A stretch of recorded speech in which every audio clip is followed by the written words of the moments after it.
৩৭ দিন পর মেট্রো রেলের যাত্রী পরিবহন শুরু হচ্ছে। এ নিয়ে আরো জানাতে শাহবাগ স্টেশন থেকে যুক্ত হচ্ছেন সহকর্মী মাজহারুল ইসলাম।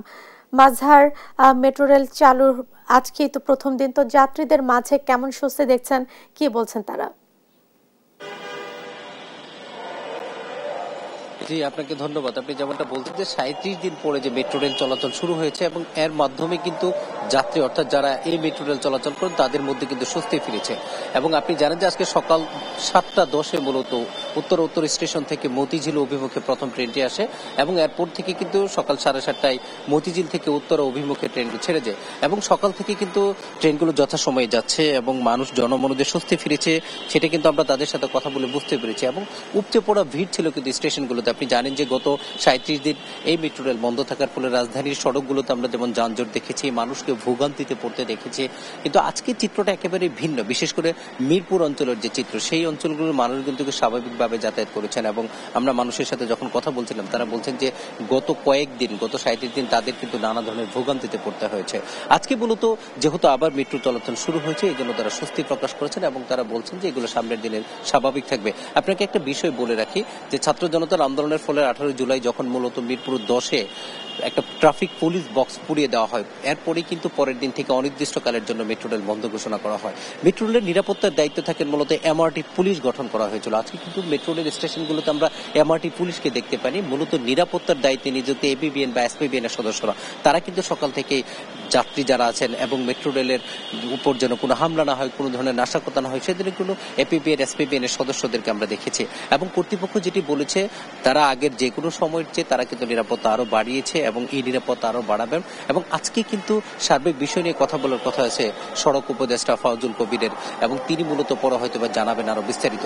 এবং আপনাকে একটি বিষয় বলে রাখি যে এই পিক আওয়ারে কিন্তু 8 মিনিট পর ট্রেন যায় এবং আমরা কিন্তু দেখছি যে যথাসময়ে ট্রেনগুলো আসছে এবং মানুষ যারা অফিসগামী তারা কিন্তু স্টেশনে তারা অপেক্ষা করছেন ট্রেনের জন্য এবং আসার সাথে সাথে কিন্তু উঠে যাচ্ছে।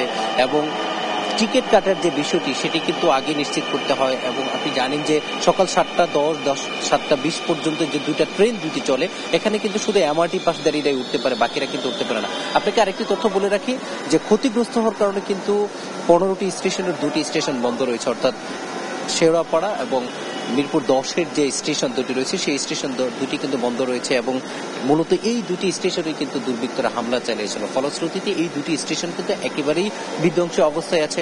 আর যেহেতু আর ইনস্ট্রুমেন্টগুলো বাংলাদেশে পাওয়া যায় না, এগুলো বিদেশ থেকে আমদানি করতে হয় বা নিয়ে আসতে হয়, ফলশ্রুতিতে সেগুলো বিদেশ থেকে না আসা পর্যন্ত কিন্তু এই দুটি স্টেশন ঠিক করা সম্ভব হবে না এবং এই দুটি স্টেশন ঠিক না করা পর্যন্ত কিন্তু চালু করা সম্ভব হবে না। আপনি জানেন যে মেট্রো রেলে, এই মেট্রো রেল চলাচলে বা মেট্রো রেল শুরু করতে বাংলাদেশকে সবচেয়ে বেশি সহযোগিতা করেছে জাপানি সংস্থা জাইকার অর্থায়নে মূলত এই মেট্রো চলাচল শুরু হয়েছে। আপনি জানেন যে প্রতি ঘন্টায় প্রায় 60,000 মানুষ কিন্তু মেট্রোতে যাতায়াত করে। রাজধানীবাসী কিন্তু মেট্রোতে যে ধরনের অবস্থাতে তারা ফিরেছেন, দীর্ঘদিন মেট্রো বন্ধ থাকার ফলে কিন্তু তারা আবার সেই যানজটের নগরীতে ফিরে গিয়েছিলেন, ভোগান্তিতে ফিরে গিয়েছিলেন। এবং আমরা গত কয়েকদিন থেকে শুনছিলাম যে কবে মেট্রো চালু করা হবে, মানুষের মনে কিন্তু এটা নিয়ে খুবই আগ্রহ ছিল।